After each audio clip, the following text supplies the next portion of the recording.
Aujourd'hui, je vous emmène au musée de la République démocratique du Congo. Donc, l'idée, c'est d'en apprendre un peu sur notre histoire. On va découvrir le musée pour la première fois sur cette chaîne. C'est parti et on découvre ensemble.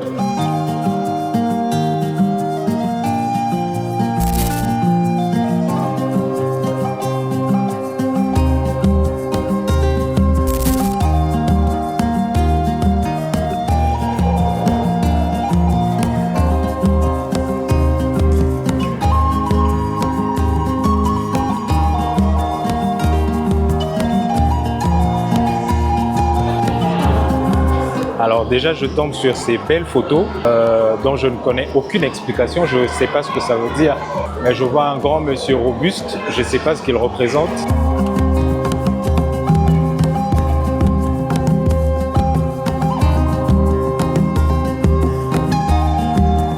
Bon, là, je vais essayer de trouver un guide parce que je ne peux pas visiter seul. Je ne sais rien ici à ce bâtiment. Il faut absolument que je trouve quelqu'un qui va m'aider, qui va me guider.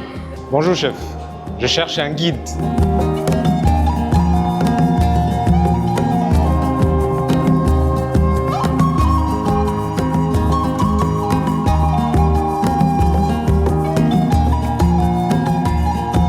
Alors, je ne sais pas pourquoi, mais normalement, il y a des inscriptions pour dire, pour expliquer les photos ou les expositions qu'il y a dans le musée. Ah, d'accord.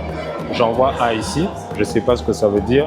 Peuple Pendé, d'accord. Ça dit « Les Pendés sont établis de part et d'autre de la rivière Kwilu, dans le sud-ouest de la République démocratique du Congo. » Les images exposées ont été prises à Gungu en 2014, lors du festival organisé par le chef Aristote Kibala, au cours duquel sont mises en avant les danses traditionnelles et l'esthétique des masques de ce peuple.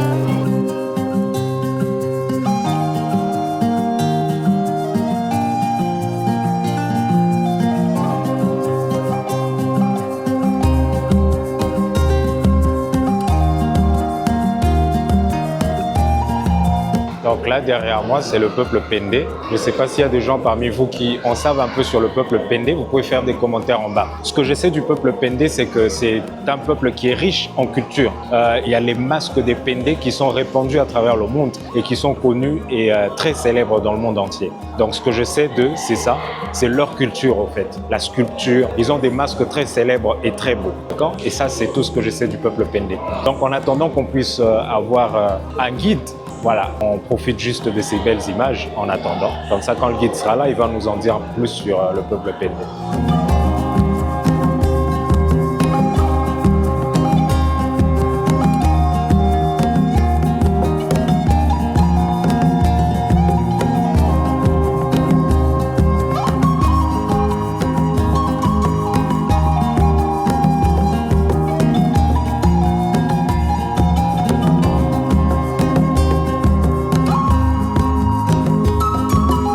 Ça en particulier, ça me rappelle mon enfance parce qu'en grandissant, on avait l'habitude de voir des catcheurs africains qui se battaient. Souvent, c'était la course à la sorcellerie, quoi. C'était la démonstration de qui était le plus sorcier. C'est ça qui se passe avec nos catcheurs africains. Et donc, on avait ce genre de démonstration. Des gens qui, pour montrer leur pouvoir, perçaient leur joue d'objet. Ça peut être une machette ou un bâton, comme ici. Donc, la joue est complètement percée comme ça par un objet. Donc, on a souvent vu ça. Et ça, c'est une pratique sorcière qui vient des Pendé.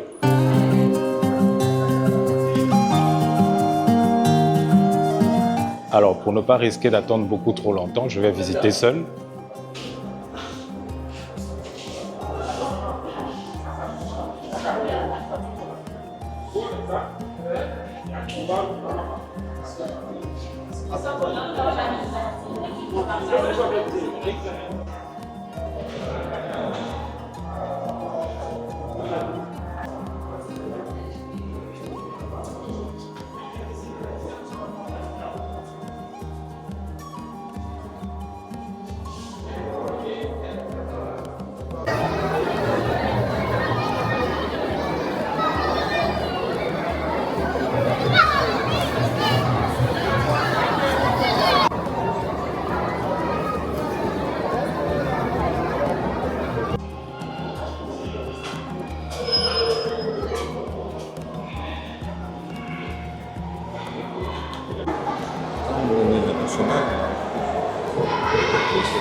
Un musée à part ethnographique, c'est pas la collection.